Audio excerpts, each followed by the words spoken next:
నేడు రెండో రోజు కలెక్టర్లతో చంద్రబాబు భేటీ. జిల్లాల ప్రగతిపై ఇవాళ కలెక్టర్ల నివేదిక, భవిష్యత్ ప్రణాళికపై ప్రెజెంటేషన్. పదవుల కోసం ఆశావాహుల ప్రయత్నాలు. మంత్రి పదవి వస్తుందన్న ఆశలో రాజగోపాల్, తనకు అసంతృప్తి ఉందన్న జీవన్ రెడ్డి.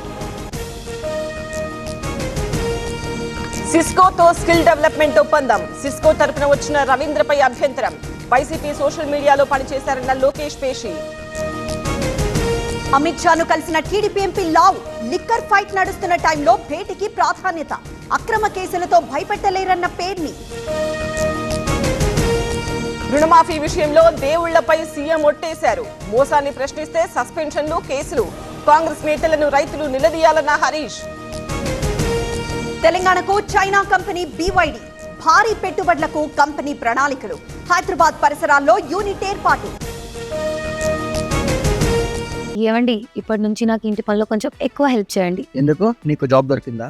నాకు నేనే బాస్ అవ్వాలనుకుంటున్నా. ఎలా? బాస్ వాలా.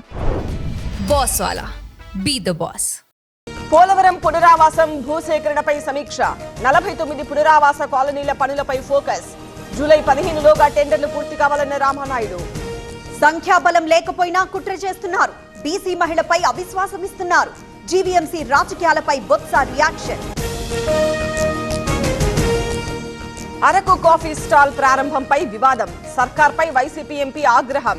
అరకు ఎంపీనైనా తనను పిలవలేదన్న తనూజ.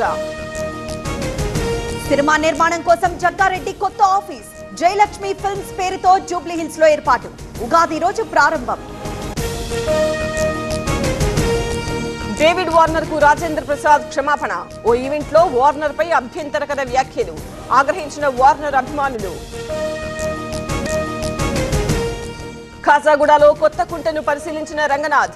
వంశీరామ్ బిల్డర్స్ తో మాట్లాడిన హైడ్రా కమిషనర్. చెరువులో వేసిన మట్టిని తొలగించాలని ఆదేశం. ఏపీలో ఇవాళ 108 మండలాల్లో వడగాల్పులు. రేపు 33 మండలాల్లో రిపీట్. తెలంగాణలో 2-3 డిగ్రీలు పెరిగే ఛాన్స్. త్వరలో తీహార్ జైలును తరలించే అవకాశం. ప్రతిపాదనలను పరిశీలిస్తోన్న ఢిల్లీ ప్రభుత్వం. ఢిల్లీ సరిహద్దులో ఏర్పాటు చేస్తామన్న సీఎం. నటి రన్యారావు బెయిల్ పిటిషన్ పై విచారణ. రేపు తీర్పును వెల్లడించబోతున్న కోర్టు. బెయిల్ ను వ్యతిరేకించిన DRI. జస్టిస్ వర్మ నివాసాన్ని పరిశీలించిన దర్యాప్తు కమిటీ. అలహాబాద్ హైకోర్టులో లాయర్ల విధుల బహిష్కరణ. వర్మను అలహాబాద్ బదిలీ చేయొద్దని నిరసన.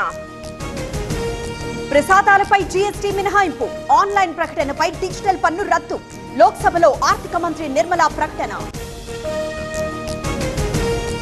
యూకే వెళ్లాలనుకుంటున్న భారతీయులకు షాక్. మరింత పెరగనున్న వీసా ఫీజ్. ఏప్రిల్ 9 నుంచి కొత్త ఛార్జీలు అమలు. గుజరాత్ పై పంజాబ్ కింగ్స్ విక్టరీ. 11 పరుగుల తేడాతో గెలుపు. 97 పరుగులు చేసిన కెప్టెన్ శ్రేయస్.